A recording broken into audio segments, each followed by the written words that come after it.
پروردگار ہر لمحہ معافی دا میں طلبگار بسم اللہ الرحمن الرحیم کچھ سچیاں تے کچھ کوڑیاں گلاں دے نال تہاڈا بھائی تہاڈی خدمت 'چ حاضر جی۔ اج گلاں باتاں جی تے بہت ساریاں ہوندیاں وا جی۔ اج اپنی ویڈیو دے نال میں خان صاحب نے اج جڑا خطاب کیتا انہوں نے قوم دے نال خطاب بھی کیتا، بیسیکلی تو انہوں نے سوالاں دے جواب بھی دیتے، وہ ویڈیو نال شیئر کراں گا جی۔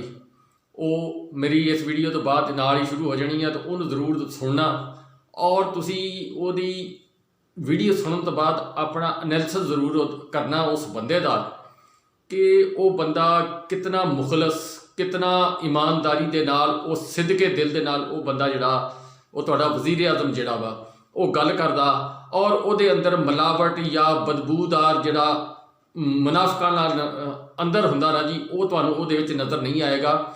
یعنی ایک جداں سچا انسان کسی آدمی دے نال پیار کردا نا، وہ اس دھرتی نال اتھے دی عوام دے نال بندہ پیار کردا، لیکن حالات و واقعات کچھ انہوں نے بیان کیتے آ وہ سنن والے آ جی۔ وہ سنن تو بعد بندے نو فیصلہ کرنا چاہیے کہ آیا مینوں اگر مشکل میرے تے وقت اس ملک دے اتے آ گیا، میرے اتے مشکل وقت آ گیا، تو مینوں یہ جے انسان دا ساتھ دینا چاہیے یا نہیں دینا چاہیے؟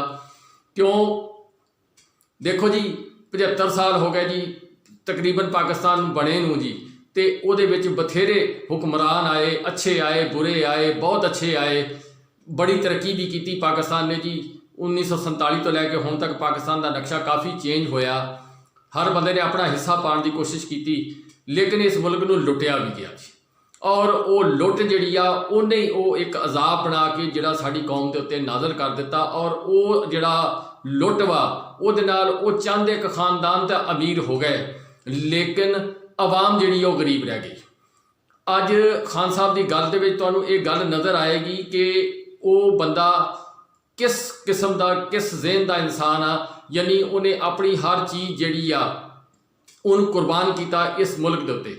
انہوں نے اپنی گل دے وچ یہ گل دسی کہ مینوں کوئی ضرورت نہیں سی کہ میں جڑا وا اس پاکستان تو علاوہ کوئی ہور کو فیصلہ کر لینا، یا مینوں کوئی پیسیاں دی لوڑ سی، یا میرے اتنے کوئی ایسا وزن سی کہ میں اگر سیاست نہ آندا تو میرا گزارا نہیں سی۔ یہ ساریاں گلاں جی انہوں نے اج کیتیاں، ان غور نہ سننا بڑے ڈیپلی، ایک یعنی ان سننا غور کرنا، پھر وہ تے اپنا تجزیہ قائم کرنا، کیا سانوں ایسا لیڈر دوبارہ مل سکتا؟ دیکھو قائد اعظم تو بعد کوئی بندہ جڑا میرے حساب نہ ایماندار اور محب وطن آدمی جڑا جنہیں صرف اس قوم اور اس ملک دے نال محبت کیتی ہوئے، وہ مینوں یہ بندہ نظر آندا جی۔ باقی ہر بندے دی اپنی سوچ آ، مہنگائی وقتی طور تے ہیگی، وہ تے کوشش ہو رہی، وہ بھی انہوں نے جواب دین دی کوشش کیتی آ۔ لو جی گلاں لمبیاں چوڑیاں نہیں کرتے، گل یہ ہے کہ صرف انہوں دی تقریر سنتے ہیں، اس تو بعد اپنے جڑی آ سوچ وچار وہ تجزیہ جڑا تھلے کمنٹس تے ضرور لکھن دی کوشش کرنا۔ لو اللہ تہاڈا محافظ جی، تے اگے ہن خان صاحب دی تقریر شروع ہے جی۔ درخواست کروں گا کہ وہ آپ سے بات کریں جی۔ بسم اللہ الرحمن الرحیم، ایاک نعبد و ایاک نستعین۔ کافی دیر ہو گئی تھی میں آپ کے سامنے پیش نہیں ہوا۔ میری کوشش تو یہ تھی کہ تقریباً ہر مہینے 2 مہینے کے بعد میں اسی طرح آپ کے سوالات لوں اور آپ کے سامنے آؤں، اور کئی ایشوز لوگوں کے سامنے آتے ہیں جن کے جواب وہ میرے سے سننا چاہتے ہیں۔ اصولاً تو یہ مجھے پارلیمنٹ کے اندر جواب دینے چاہیے، لیکن بڑی بدقسمتی ہے ہماری کہ پارلیمنٹ میں وہ مجھے بولنے نہیں دیتے، وہ شور مچا دیتے ہیں۔ ایک پورا NRO کا وہاں ایک کراؤڈ بیٹھا ہوا ہے جو کہ NRO اگر نہیں دو گے تو آپ بول نہیں سکتے، تو اس لیے میں وہاں بات نہیں کر سکتا۔ تو اس لیے میں آج آپ کے سامنے ہوں اور میں منتظر ہوں آپ کے سوالات کا۔ میں اس لیے بھی آپ کے سامنے ہوں کہ دیکھیں اللہ نے یہ جو پاکستان بنایا ہے یہ ایک بڑی عظیم خواب کا نام ہے، یہ بار بار میں کہتا ہوں۔ اس کے جو ہمارے نظریاتی لیڈر علامہ اقبال، ان کا یہ خواب تھی کہ ایک ایسی ریاست بنے جو ساری مسلمان دنیا اس ریاست کو دیکھ کے سمجھے کہ اصل میں اسلامی فلاحی ریاست کیا ہوتی ہے۔ میں نے ابھی پچھلے دن مضمون لکھا مدینہ کی ریاست کے اوپر، تو کوئی ہمارے جو مخالف تھے انہوں نے یہ کہا کہ یہ دین کے پیچھے چھپ رہا ہے۔ میں آپ کو یہ واضح کر دوں کہ میری طرح کے آدمی کو پولیٹکس میں آنے کی کوئی ضرورت نہیں تھی۔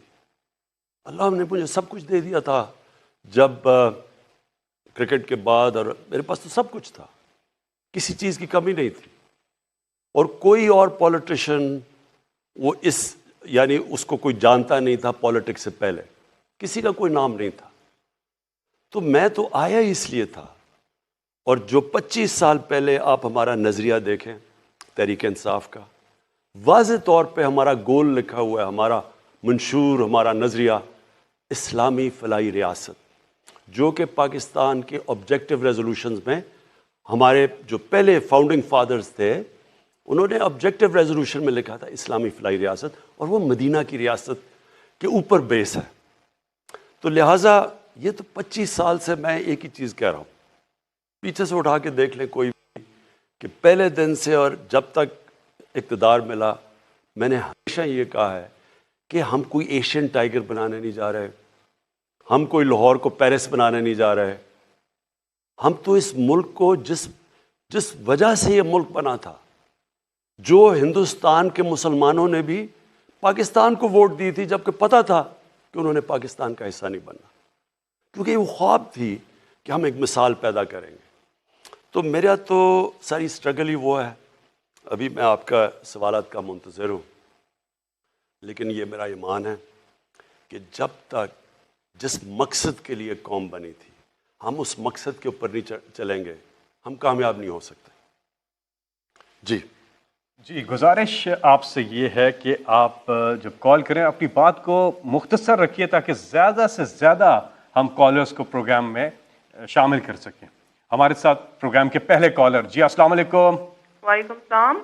جی آپ پرائم منسٹر صاحب سے مخاطب ہیں، بات کیجیے گا۔ جی میں راولپنڈی سے سیدہ ناز بات کر رہی ہوں، اور میں ایک ہاؤس وائف ہوں۔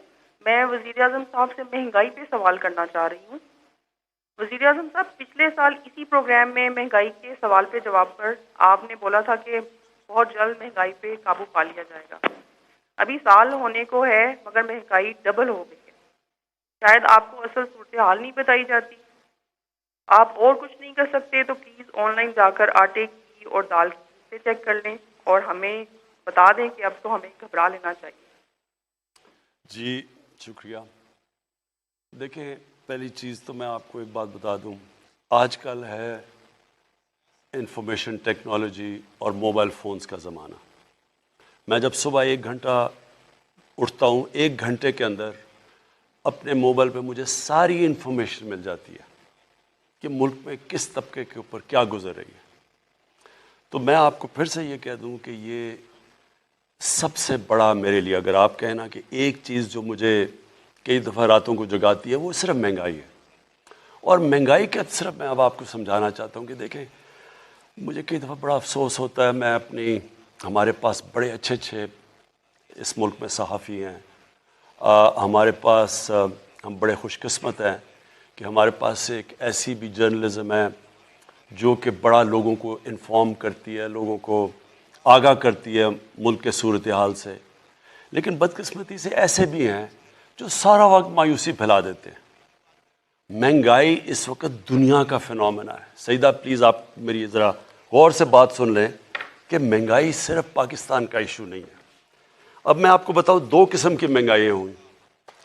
ایک تو جب ہمیں حکومت ملی تو کیونکہ ہم جو دنیا کو ایکسپورٹ کر رہے تھے اور جو دنیا سے چیزیں خرید رہے تھے، اس میں اتنا بڑا خسارہ تھا کہ پاکستان کی تاریخ میں سب سے بڑا، جس کو کرنٹ اکاؤنٹ ڈیفیسٹ کہتے ہیں، وہ ہمیں ملا، تقریباً $20 ارب کا۔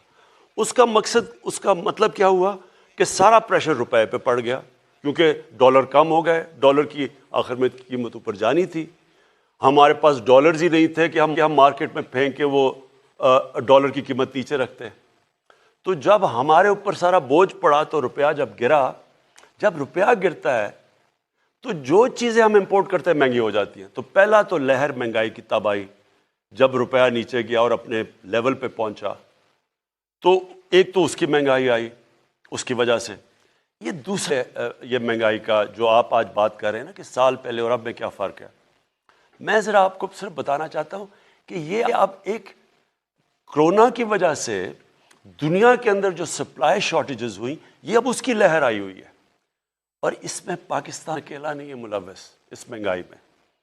آپ کو یہ پتہ ہونا چاہیے کہ ہمارے سے وہ ملک، امیر ترین ملک یعنی برطانیہ کی 50، اس کی صرف 6 کروڑ آبادی ہے، ہماری 22 کروڑ ہے، ان کا جو سالانہ آمدنی ہے جو جی ڈی پی کہتے ہیں وہ تقریباً 50 گنا ہے پاکستان سے زیادہ۔ اب ان کی امریکہ کی میں اس لیے مثال دیتا ہوں کہ ہم نے کووڈ کے دوران جو سب سے زیادہ پیسہ خرچ کیا عوام کی بھلائی کے لیے، مدد کرنے کے لیے، وہ $8 ارب تھا۔ امریکہ اب تک 6,000 ارب ڈالر خرچ کر چکا ہے۔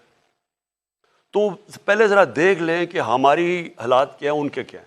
اب میں صرف آپ کو یہ بتانا چاہتا ہوں کہ ان ملکوں کے اندر کیا گزر رہی ہے۔ پہلے یہ ورلڈ فوڈ پرائسز، یہ اس وقت دنیا میں 10 سال سب سے زیادہ مہنگائی ہے۔ امریکہ کے اندر یہ ہیڈ لائن ہے 40 سال میں سب سے زیادہ مہنگائی ہے۔ جاپان کی دسمبر ہول سیل انفلیشن، یہ رائٹرز کے مطابق، یہ ان کی 20 سال میں جاپان میں مہنگائی آئی ہے۔ پام آئل جو کہ گھی مہنگا ہو گیا ہے، یہ دنیا کے اندر ریکارڈ اوپر چلا گیا۔ بدقسمتی سے ہمیں امپورٹ کرنا پڑتا ہے، یہ جو ہمارا گھی ہے 75% امپورٹ ہوتا ہے، اس کا ریکارڈ قیمتیں دگنی سے بھی اوپر چلی گئی ہے۔ پھر جناب جس طرح میں نے آپ کو شروع میں کہا کہ ان کا 50 گنا زیادہ ان کی دولت ہے ہمارے سے، ان کی جو جی ڈی پی ہے ہمارے سے۔ 30 سال میں سب سے زیادہ برطانیہ کے اندر مہنگائی ہے۔ فرانس کے اندر 13 سال میں سب سے زیادہ ان کے مہنگائی آئی ہے۔ جرمنی کی جو انفلیشن ریٹ ہے وہ 30 سال میں سب سے زیادہ ہے۔ یورپ، اب سارے یورپ کی بات کر رہی ہے، یہ ٹی آر ٹی کی رپورٹ ہے کہ 30 سال میں یورپ میں سب سے زیادہ مہنگائی آئی ہے۔ یہ صرف ایک چیز اس لیے کیونکہ یہ کھانے کو افیکٹ کرتا ہے، فرٹیلائزر، یہ جو کھاد ہے، اس وقت دنیا میں وہ خوف یہ آ گیا کہ کھاد کی کیونکہ کمی ہوئی ہے دنیا میں، اور کیونکہ گیس کم ہو گئی ہے، گیس کی قیمتیں اوپر چلی گئی ہیں، گیس سے کھاد بنتی ہے، کھاد کی کمی ہو گئی ہے۔ یہ برگ کہہ رہا ہے جو کہ وہ جو میگزین دنیا میں، ساری دنیا میں اکانومیز کے اوپر لکھتی ہے، وہ بلومبرگ کہہ رہا ہے کہ یہ جو گیس کرائسس ہے اس سے آگے کھانے کا بھی کرائسس، یعنی آگے وہ کہہ رہا ہے کیونکہ کھاد کم استعمال ہوئی اور دنیا میں کم ہے تو اس سے کھانا بھی افیکٹ ہوگا۔ یہاں ایک اور آرٹیکل آیا، میں صرف جلدی آپ کو اس لیے بتا رہا ہوں کہ میں چاہتا ہوں کہ ہمارے بھی میڈیا بیلنس کرے، اعتدال کرے، یعنی کہ اگر وہ کہتے ہیں ہم مہنگائی ہے تو یہ بھی لوگوں کو بتا دیں کہ یہ کیا پاکستان میں صرف مہنگائی ہے، اس وقت وہ ملک جو ہمارے سے امیر ترین ملک ہے ان کے اوپر کیا گزر رہی ہے۔ یہاں کینیڈا کا ذرا سن لیں۔ کینیڈا کے 40% لوگ آگے سے ان کو فکر پڑی ہوئی ہے کہ وہ کھانے کے اوپر ان کے پاس وہ پیسہ نہیں ہے وہ کھانے کی خوراک لینے کا، کیونکہ مہنگائی کی وجہ سے۔ اب کینیڈا میں یہاں سے لوگ کروڑوں روپیہ خرچ کرتے ہیں کینیڈا کی سٹیزن شپ لینے میں، کیونکہ وہاں خوشحال ہیں۔ ادھر کے اندر مسئلہ آیا ہوا ہے۔ تو میں صرف یہ آپ کو یہ کہنا چاہتا ہوں کہ دیکھیں، پہلے تو ایک سمجھ جائیں کہ جو کرونا ہے، جو کرونا کی پینڈیمک ہے، یہ ایک صدی میں 100 سال میں اتنا بڑا کرائسس آیا ہے دنیا کا۔ یہ اس میں ساری دنیا متاثر ہوئی ہے، ساری دنیا میں غربت بڑھی ہے۔ امریکہ کے اندر جو جس طرح 6,000 ارب ڈالر خرچ کیا انہوں نے کرونا کے ایفیکٹس دور کرنے کے لیے، وہاں لائنیں لگی ہوئی ہیں لوگوں کی کھانے کی چیزیں لینے کے لیے۔ تو دیکھیں ہم اس کا حصہ ہیں، جو چیز ہم امپورٹ کرتے ہیں وہ افیکٹ ہو گیا، تیل کی قیمت دگنی ہو گئی ہے، بلکہ میں دیکھ رہا تھا کہ وہ شاید اور اوپر چلی جائے۔ تو اس کا امپیکٹ پڑتا ہے ساری سوسائٹی پہ، بجلی پہ پڑتا ہے، تیل مہنگا ہوتا ہے، ٹرانسپورٹ پہ پڑتا ہے، مہنگائی ہوتی ہے۔ اور پھر اب میں آپ کو ایک اور، کیونکہ مہنگائی بہت بڑا سبجیکٹ ہے، اس کے اوپر میں صرف 2 منٹ اور آپ کے لینا چاہتا ہوں۔ پاکستان کے اندر سب سے زیادہ جو مہنگائی کا امپیکٹ کون سے طبقے کو ہوا ہے؟ تنخواہ دار طبقے کو۔ تنخواہ دار طبقہ بدقسمتی سے جن کی سیلریز ہیں جیسے جیسے مہنگائی ہوئی ہے یہ متاثر ہوا. لیکن میں آپ کو دوسری طرف یہ بتا دوں کہ کیونکہ پاکستان کے اندر اس وقت اللہ کا کرم ہے کہ ہماری گروتھ ریٹ بڑی ہے, اس کے اوپر میں بعد میں بات کروں گا. ہماری انڈسٹری کیونکہ سب سے زیادہ پرفارم کر رہی ہے, مزدوروں کے حالات بہتر ہوئے ہیں, کسانوں کا سب سے جو آدھی آبادی ہماری دیہات میں رہتی ہے, کبھی کسانوں کے پاس اتنا پیسہ نہیں آیا. ان کی جو انکم ہے ہم دیکھ 73% ان کی انکم کے اندر ان کی آمدنی میں اضافہ ہوا ہے, کیونکہ جو 4 بڑی فصلیں ہیں وہ ریکارڈ ہوئی ہیں, ان کو قیمت بھی ریکارڈ ملی ہے. تو وہ جو پیسہ گیا ہے جو دیہات کے اندر وہ 1400 ارب روپیہ گیا ہے مزید اضافی. اس کی وجہ سے وہاں اتنا برے حالات نہیں ہیں. مزدوروں کے ٹیکسٹائل کے لیبر نہیں ملتی, اسکلڈ لیبر نہیں مل رہی, ان کی تنخواہیں 40 سے 60% بڑھ گئی ہیں. کارپوریٹ پروفٹس ریکارڈ ہے. اس وقت کنسٹرکشن کے اندر جو بوم آئی ہے, جو کنسٹرکشن کے اندر, اس کے اندر کئی جگہ مزدور نہیں مل رہے, ان کی بھی تنخواہیں اوپر گئی ہیں. صرف جو مجھے افسوس سے کہنا پڑتا ہے اور جو ہم نے ابھی ٹھیک کرنا ہے وہ ہے ہمارا تنخواہ دار طبقہ. ان کو اس وقت مشکل میں ہے. اور میں آپ کو یہ آخر میں یہ کہہ دوں کہ ہماری اب پوری کوشش ہے, جیسے جیسے ہماری اللہ کا شکر ہے ٹیکس کلیکشن بڑھتی جا رہی ہے, ہماری پوری کوشش ہے کہ ہم جیسے جیسے پیسے بڑھیں اپنے احساس راشن کے اندر بھی اضافہ کریں, اس طبقے کو جو تنخواہ دار ہے اس کی مدد کرنے کے لیے. اور انشاءاللہ جو ہماری لوور مڈل کلاس ہے, جو سرکاری نوکر بھی ہے, ان کی بھی مدد کریں. اس کے لیے تھوڑا آپ کو صبر چاہیے ہوگا. لیکن میں پھر سے یہ کہتا ہوں کہ یہ صرف پاکستان کا مسئلہ نہیں ہے. اس وقت اگر دنیا میں اٹھا کے دیکھیں ہر جگہ یہ مسئلہ آیا ہوا ہے مہنگائی کا. وزیر اعظم صاحب, اس سے ملتا جلتا ایک سوال آیا کہ اگر کارپوریٹ سیکٹر میں اتنا زیادہ پروفٹ ہے تو وہ اپنے ملازمین کی تنخواہیں نہیں بڑھا رہے. جی یہ بالکل ٹھیک ہے. میں نے بھی ان کو اپیل کی ہوئی ہے کہ کارپوریٹ میں ریکارڈ پروفٹ آئے ہیں. میں دیکھ رہا تھا کارپوریٹ پروفٹ 980 ارب روپے کے ہوئے ہیں. اور میں پھر آج اپیل کر رہا ہوں اور میں ان کو بلا کے بھی بڑے انڈسٹریز کو کہوں گا کہ آپ کو مدد کرنی چاہیے. آپ اپنے جو مزدور ہیں جو آپ کے کام کر رہے ہیں ان کے لیے ان کی تنخواہیں بڑھانی چاہیے, کیونکہ آپ کے ایسے تو نفع کبھی ہوئے ہی نہیں ہیں جو آپ کے پاس آ رہے ہیں. تو آپ کی ذمہ داری ہے کہ آپ ان کی بھی تنخواہیں بڑھائیں. 051-922-4900 اگلے کالر. جی السلام علیکم. السلام علیکم. السلام علیکم. جی وعلیکم السلام. جی بات کیجیے وزیر اعظم پاکستان عمران خان صاحب سے. جی میرا نام نائلہ گیلانی ہے اور میرا تعلق لاہور سے. خان صاحب میرے پاس ایک چھوٹا سا سوال ہے اور ایک بہت اہم تجویز. دانشوروں کی ہی آراء اہم نہیں ہوتی, عام عوام کی رائے کا بھی احترام کرنا چاہیے اور اسے سننا چاہیے. تو پلیز ذرا میرا کوشچن بھی سنیے گا اور میری تجویز بھی.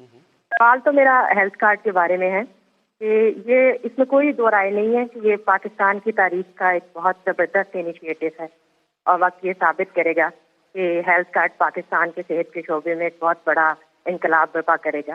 لیکن سر مسئلہ جو آپ نے ابھی, آپ کا میں جواب بھی سن رہی تھی, لوگوں میں شعور نہیں ہے, اویئرنیس نہیں ہے.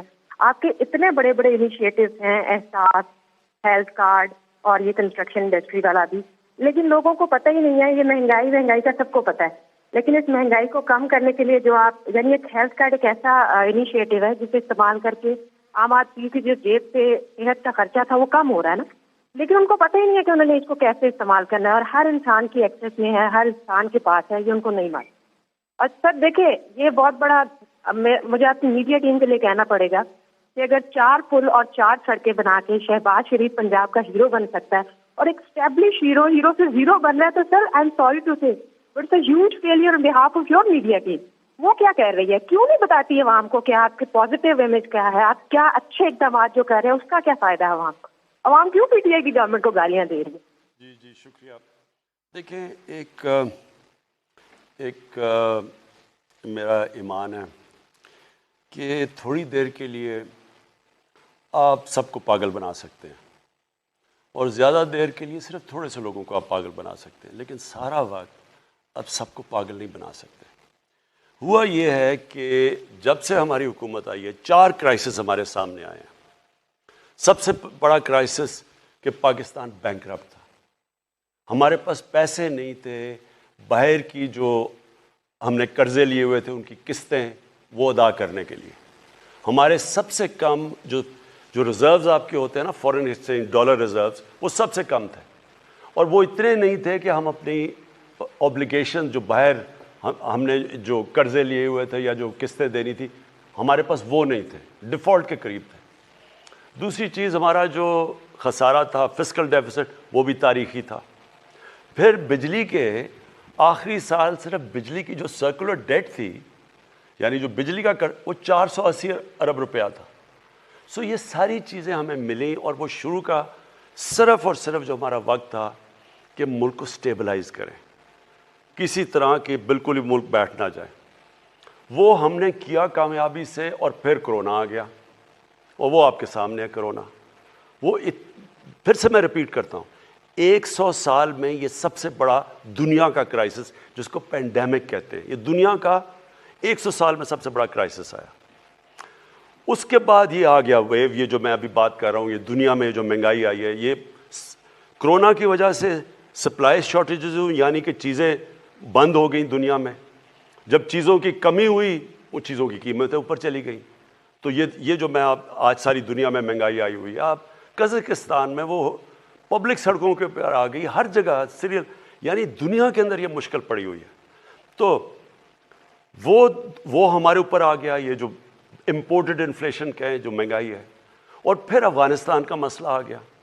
افغانستان کا کیا ہوا, جیسے جب جو وہ چینج آئی گورنمنٹ کی تو لوگوں نے اس خوف میں کہ حکومت وہاں کیونکہ ایڈ کے اوپر چلتی تھی 70% ایڈ آتی تھی, تو نئی حکومت ان کو اس خوف سے کہ گورنمنٹ شاید بیٹھ نہ جائے انہوں نے ڈالر خریدنے شروع کر دیے اور پاکستان سے ڈالر افغانستان جانے شروع ہو گئے جس سے ہمارے روپے پہ پریشر پڑ گیا.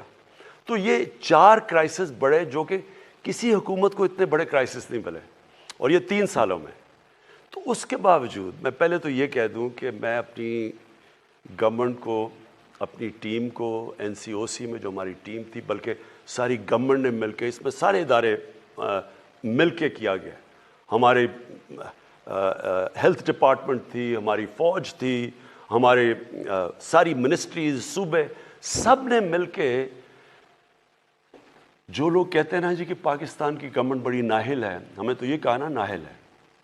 اکانومسٹ میگزین جو کہ دنیا کی ریپیوٹڈ میگزین ہے, اس کے اندر 3 سال میں انہوں نے جو دنیا میں دیکھا کہ کون سی حکومتوں نے سب سے بہتر کرونا کا مقابلہ کیا, مطلب اپنی اکانومی بھی بچا دی اور اپنے لوگوں کو بچایا, ان ٹاپ 3 دفعہ پاکستان کا نام ہے. یعنی 3 سالوں میں یا نمبر 1 پہ تھا یا نمبر 2 نمبر 3 پہ. یہ دنیا کی انہوں نے ریکارڈ. تو ایک گورنمنٹ اس کرائسس سے بھی نکل گئی. پھر یہ مسئلہ ہے اور اس سے بھی نکل جائے گی جو مہنگائی کا. جو ہیلتھ کارڈ پہ میں آپ کو کہوں, دیکھیں ہیلتھ کارڈ یہ میرا انیشیٹو تھا. میں اب سے نہیں, کیونکہ شوکت خانم جب میں نے بنایا تو میرا یہ مقصد تھا کہ کینسر سب سے مہنگا علاج ہے. تو اگر میری طرح کے لوگ جب اس وقت آج سے تقریباً 35 سال پہلے جب میری والدہ کو کینسر ہوئی تو تب تو ہاسپٹل نہیں تھا, تو میں نے سوچا کہ میری فیملی کے لیے اتنا مشکل ہے, میں تو اپنی والدہ کو باہر بھی گیا علاج کروانے, تو عام آدمی کا کیا بنتا ہے کیونکہ بہت مہنگا علاج ہے. تب سے میں نے شوکت خانم کا سوچا, جو آج اللہ کا کرم ہے یہ 2 ہاسپٹل جو بن گئے, تیسرا بننے جا رہا ہے. یہ دنیا میں واحد ہے پرائیویٹ کینسر ہاسپٹلز ہیں جس میں 70% مریضوں کا مفت علاج ہوتا ہے. اور تبھی میں نے سوچا تھا کہ اللہ نے کبھی موقع دیا تو اس ملک میں جو سب سے بڑی نعمت ہے وہ ایک عام آدمی, ایک عام گھر میں جب بیماری ہو اور پیسے نہ ہوں, یہ ایک گھر کے اندر سب سے بڑا عذاب آ جاتا ہے. وہ ساری چیزیں بیچ دیتے ہیں, وہ قرضوں میں چلے جاتے ہیں, صرف کہ اب کون دیکھ رہا ہے, میری ماں یا میرا باپ بیمار ہے یا میرے بچے بیمار ہیں. وہ سب کچھ لوگ داؤ پہ لگا دیتے ہیں صرف ان کا علاج کروانے کے لیے. تو تب سے میں نے سوچا تھا ہیلتھ انشورنس کا, کہ ہر گھر کے پاس 10 لاکھ روپیہ ہو, کسی بھی ہسپتال میں جا کے علاج, گورنمنٹ میں نہیں, کسی بھی ہسپتال میں جا کے اپنا علاج کروا سکے. اور یہ بڑا رسک ہے, بڑا. پنجاب نے صرف 400 ارب روپیہ اس پہ لگایا ہے. کبھی اس ملک کی تاریخ میں کسی نے سوچا ہے کہ سوشل ویلفیئر کے لیے اتنا زیادہ پیسہ لگاؤ؟ کبھی کسی نے سوچا, کبھی ذہن میں بھی کسی کے آیا؟ یہاں تو وہ لوگ بیٹھے ہوئے ہیں جو ٹیسٹ کروانے کے لیے لندن چلے جاتے ہیں, سارے ان کے علاج اور ان کے رشتہ داروں کے باہر ہوتے ہیں, ان کو کیا پتہ چلے کہ عام آدمی کے اوپر کیا گزرتی ہے؟ تو یہ صرف ہیلتھ کارڈ نہیں ہے, یہ ایک ہیلتھ سسٹم ہے. اس سے کیا ہوگا؟ ہوتا کیا, صرف بڑے شہروں کے اندر پرائیویٹ ہاسپٹلز بھی ہیں اور ڈویژن ہیڈ کوارٹرز پہ جا کے گورنمنٹ ہاسپٹل بھی تھوڑا بہت علاج کرتے ہیں, لیکن آپ ڈسٹرکٹس میں, دیہات میں چلے جائیں, وہاں ہاسپٹل ہی نہیں ہے. وہاں اگر ڈسٹرکٹ ہاسپٹل میں ڈاکٹر نہیں ملتے, وہ آگے شہروں میں آنا چاہتے ہیں. تو یہ جو ہیلتھ کارڈ کا مطلب یہ ہوگا کہ اب دیہاتی علاقوں میں بھی, کیونکہ ہر انسان کے پاس ایک ہیلتھ کارڈ ہوگا, تو وہ جا کے پرائیویٹ سیکٹر کے ہاسپٹل جائیں گے اب دیہاتوں میں, کیونکہ اب لوگوں کے پاس تو ہوگا نا, وہ جا کے اپنے علاج کے لیے پیسے دے سکتے ہیں. تو انشاءاللہ یہ صرف ہیلتھ کارڈ ہی نہیں ہے, اور یہ پاکستان کی تاریخ کا سب سے بڑا سوشل ویلفیئر کا پروگرام ہے جو ہمیں فلاحی ریاست کی طرف لے کے جا رہا ہے. لیکن یہ ہیلتھ سسٹم بھی ہے. اس سے ہسپتالوں کا, پرائیویٹ سیکٹر ہسپتالوں کا جال پھیلے گا, اور پرائیویٹ سیکٹر ہاسپٹلس کے لیے ہم پوری کوشش کر رہے ہیں ان کو سستی زمینیں دیں, ان کی ساری جو اکوپمنٹ باہر سے ہے وہ ڈیوٹی فری ہو, تاکہ وہ پھر اگر وہ پیسہ بنائیں گے تو وہ ان علاقوں میں جائیں گے اور ہمیں, ہمارے لوگوں کو علاج ملے گا. جی, خیبر پختونخوا کے بعد اب پنجاب پورے کو بھی ہیلتھ کارڈ دیا جا رہا ہے, اور لاہور ڈویژن سے آپ کا تعلق ہے, راولپنڈی ڈویژن سے تعلق ہے, تو آپ ابھی 8500 پہ اپنا شناختی کارڈ نمبر بھیجیں اور آپ کو جوابی SMS آئے گا. اس کے بعد ڈیرہ غازی خان, سہیوال, فیصل آباد, ملتان, بہاولپور, گجرانوالہ, اور اس کے بعد پھر سرگودا. مارچ کے آخر تک پورا پنجاب کمپلیٹ ہو گیا. یہاں پر ہم ایک وقفہ لیں گے اور اس کے بعد پھر واپس آتے ہیں.